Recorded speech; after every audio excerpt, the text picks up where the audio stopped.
Hi అండి, నమస్తే. నేను Ambika. Welcome back to Vinny చేతి వంట. ఈరోజు విన్నీ చేతి వంటలో చికెన్ దమ్ బిర్యానీని ఏ విధంగా తయారు చేసుకోవచ్చో చూపిస్తాను. ఇదైతే ఎవరైనా తయారు చేసుకోవచ్చండి. చాలా అంటే చాలా సింపుల్ ప్రాసెస్. అలాగే దీని టేస్ట్ కూడా నెక్స్ట్ లెవెల్, చాలా బాగుంటుంది. ఒకసారి మీరు కూడా తప్పకుండా ట్రై చేస్తారని చెప్పి వీడియో పోస్ట్ చేస్తున్నాను. మరి ఆలస్యం చేయకుండా వీడియోలోకి అయితే వెళ్ళిపోదాం. ఒక చిన్న రిక్వెస్ట్ అండి, విన్నీ చేతి వంట ఛానల్ని ఇంకా సబ్స్క్రైబ్ చేసుకుని వాళ్ళు ఉంటే ప్లీజ్ సబ్స్క్రైబ్ చేసుకోండి. ముందుగా ఒక గిన్నెని తీసుకుని దానిలో ఒక 2 గ్లాసుల వరకు బాస్మతి రైస్ వేసుకోవాలి. ఈ బిర్యానీకి అయితే బాస్మతి రైస్ అయితేనే దాని టేస్ట్ బాగుంటుందండి. ఇలా 2 గ్లాసులు బియ్యం వేసుకున్న తర్వాత దీన్ని 2-3 సార్లు కడుక్కి 2 గ్లాసుల బియ్యంకి ఒక 4 గ్లాసుల వరకు నీళ్లు పోసుకోవాలి. తర్వాత దీనిలో ఒక 4-5 పచ్చిమిరపకాయలని, 2 పలావ్ ఆకుల్ని, కొన్ని లవంగాలు, యాలకులు, చెక్క, జాపత్రి, మరాఠీ మొగ్గ, కొన్ని మిరియాలను కూడా ఇందులో వేసేసుకోవాలి. ఇదైతే ఇలా వేసుకున్న తర్వాత దీనిలోకి రుచికి సరిపడా కొద్దిగా సాల్ట్ వేసుకోవాలి. తర్వాత మనం బిర్యానీ ఉడికేటప్పుడు కొద్దిగా వేస్తాం కాబట్టి కొద్దిగా వేసుకుంటే సరిపోతుంది. తర్వాత దీనిలో 1 టేబుల్ స్పూన్ వరకు నెయ్యి వేసుకోవాలి. మీకు నెయ్యి ఇష్టం లేకపోతే స్కిప్ చేయొచ్చు. 1 టేబుల్ స్పూన్ వరకు ఆయిల్ వేసుకోవచ్చు. ఇలా వేసుకున్న తర్వాత పక్కన పెట్టుకోవాలి. తర్వాత దీనికోసం కొన్ని పచ్చిమిరపకాయలని, కొద్దిగా కొత్తిమీర, పుదీనాని కూడా మిక్సీ పట్టుకోవాలి. ఇదైతే దీనికి టేస్ట్ కూడా చాలా బాగుంటుందండి. బిర్యానీకి కలర్ కానీ చాలా బాగుంటుంది. ఈ 3 వేసిన తర్వాత ఒకసారి దీన్ని మెత్తగా మిక్సీ పట్టుకోవాలి. తర్వాత నేను చికెన్ని తీసుకున్నా, 1 కేజీ చికెన్ తీసుకున్నానండి. ఇవి కొద్దిగా పెద్ద పెద్ద ముక్కల్ని కట్ చేసుకోవాలి. తర్వాత దీనిలో మనం మిక్సీ వేసుకున్న కొత్తిమీర, పుదీనా, పచ్చిమిరపకాయని, ఆ పేస్ట్ని దీనిలో వేసుకోవాలి.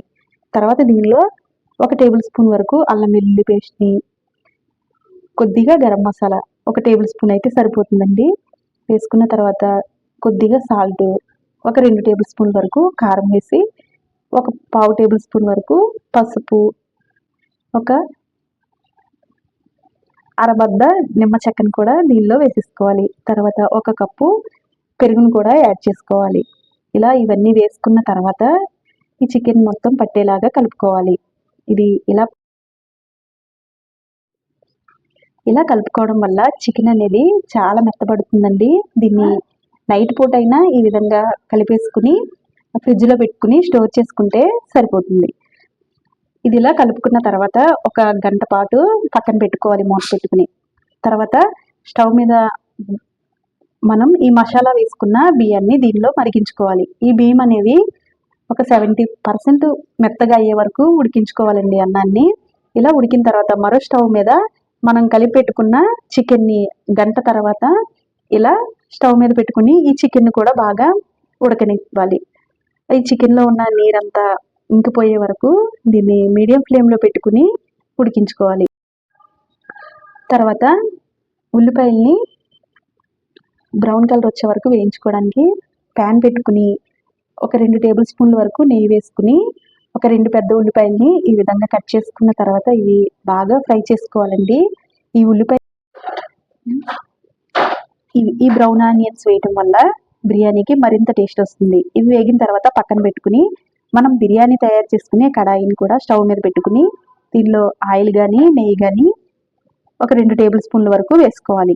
ఇవి వేసిన తర్వాత ఆయిల్ వేడైన తర్వాత దీనిలో హోల్ గరం మసాలా వేసుకుని ఫ్రై చేసుకోవాలి. ఇవి కొద్దిగా ఫ్రై అయిన తర్వాత బ్రౌన్ ఆనియన్స్ని కూడా దీనిలో వేసుకోవాలి. ఇలా మనం వేయించిన ఉల్లిపాయల్ని దీనిలో వేయటం వల్ల రుచి మరింత పెరుగుతుందండి. తర్వాత చికెన్ కూడా ఈ విధంగా ఉడికించుకుని దీనిలో కలిపేసుకోవాలి. ఇలా కలుపుకున్న తర్వాత కొద్దిగా ఈ చికెన్ని దీనిలో కూడా ఉడికించుకోవాలి. ఇలా ఉడికిన తర్వాత మనం పక్కన బియ్యం పెట్టాం కదా, ఇవి కూడా ఉడికినాయో లేదో ఒకసారి చూసేద్దాం. ఇవి ఒక 70% ఉడికే వరకు ఉంచుకోవాలండి. ఇప్పుడు మనకి ఇవి 70% అయితే ఉడికిపోయినాయి. ఈ బియ్యాన్ని దీనిలో పైన లేయర్స్గా వేసుకోవాలి. ఈ విధంగా మొత్తం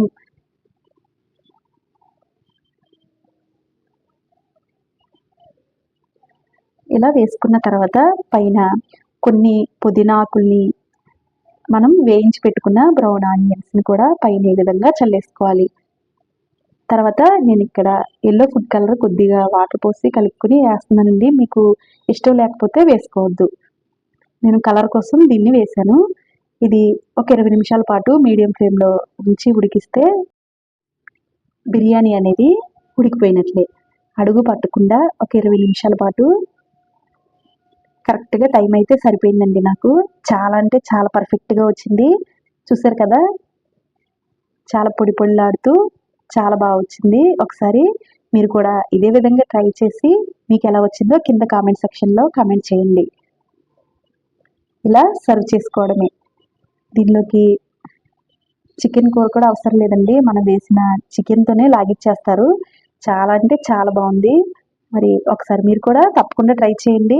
వీడియో నచ్చితే లైక్ చేసి మీ ఫ్రెండ్స్కి రిలేటివ్స్కి షేర్ చేయండి. ఇలాంటి మరిన్ని వీడియోస్ కోసం మా విన్నీ చేతి వంట ఛానల్ని సబ్స్క్రైబ్ చేసుకోండి. Thank you for watching.